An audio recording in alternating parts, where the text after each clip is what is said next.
ചരിത്രത്തിൽ ഇടം പിടിക്കാത്തവർ ഒരുപാടുണ്ട്. സിനിമയിലും രാഷ്ട്രീയത്തിലും സാഹിത്യത്തിലുമൊക്കെ. പക്ഷെ അത്തരക്കാരായ അവരുടെ വഴികളിലേക്ക് നമ്മൾ ചെല്ലുമ്പോൾ ഒരു ചരിത്രം കാണാം. അവർ നിറഞ്ഞാടിയ നിമിഷങ്ങൾ, അവർ നിറഞ്ഞു നിന്ന മുഹൂർത്തങ്ങൾ, അവർ നിറഞ്ഞു നിന്ന ദിനങ്ങൾ, ഇതൊക്കെ കാണാനാകും. 45-ാമത്തെ വയസ്സിൽ വിട പറഞ്ഞു പോകുക. യൗവനം ബാക്കി നിൽക്കെ വിട പറഞ്ഞു പോയ നടനാണ് വിൻസെൻ്റ്. വിൻസെൻ്റ് അറിയപ്പെട്ടിരുന്നത് മലയാളത്തിലെ ആദ്യത്തെ ആക്ഷൻ ഹീറോ എന്ന ലേബലിലാണ്. മലയാളത്തിൻ്റെ ജെയിംസ് ബോണ്ട് എന്നുവരെ അദ്ദേഹത്തെ വിശേഷിപ്പിച്ചു.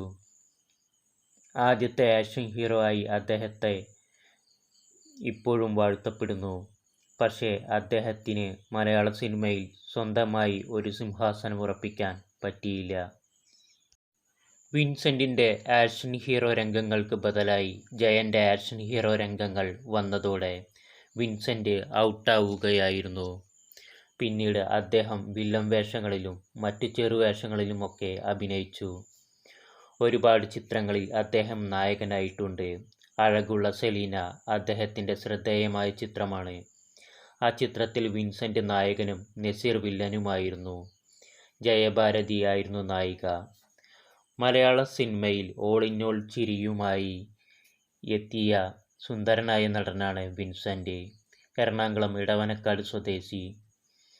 വിൻസെൻ്റ് മെറ്റൽ ബോക്സ് എന്ന കമ്പനിയിൽ ജീവനക്കാരനായിരുന്നു.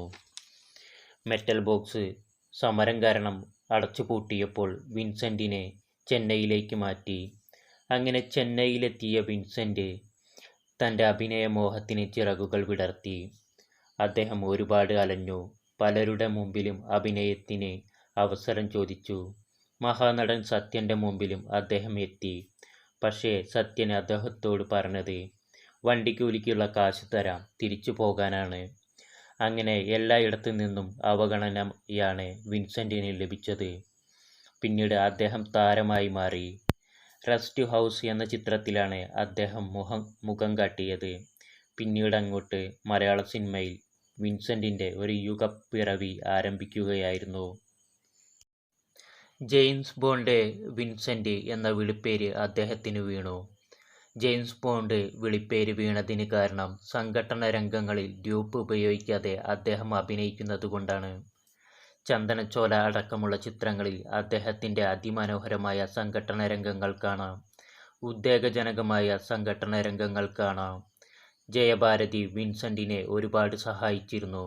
ജയഭാരതി വിൻസെൻ്റിനെ പ്രൊമോട്ട് ചെയ്തു. ഇരുവരെയും പറ്റി ഗോസിപ്പുകൾ പരന്നു. അത് വിൻസെൻ്റിന് പിന്നീട് വിനയായി മാറി.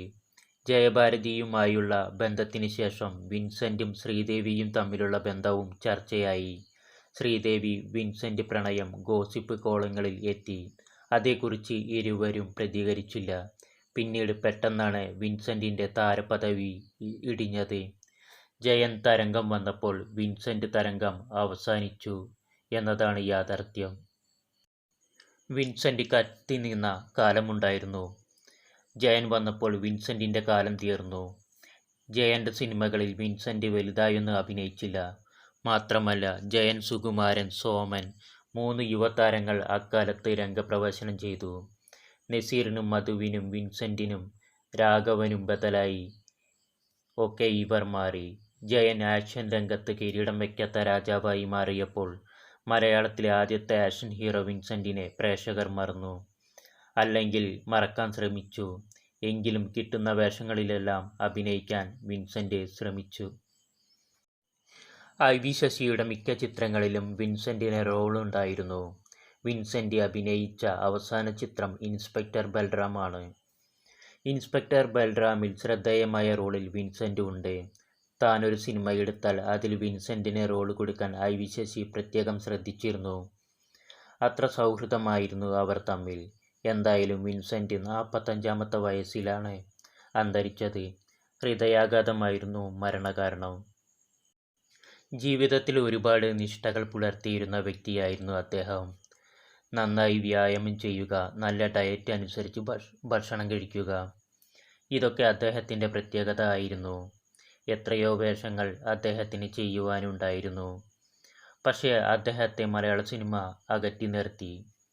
ജയന്ത രംഗത്തിന് ശേഷം പുതിയ നടന്മാർ വന്നപ്പോൾ വിൻസെൻ്റ് ഒന്നുമല്ലാതായി മാറി.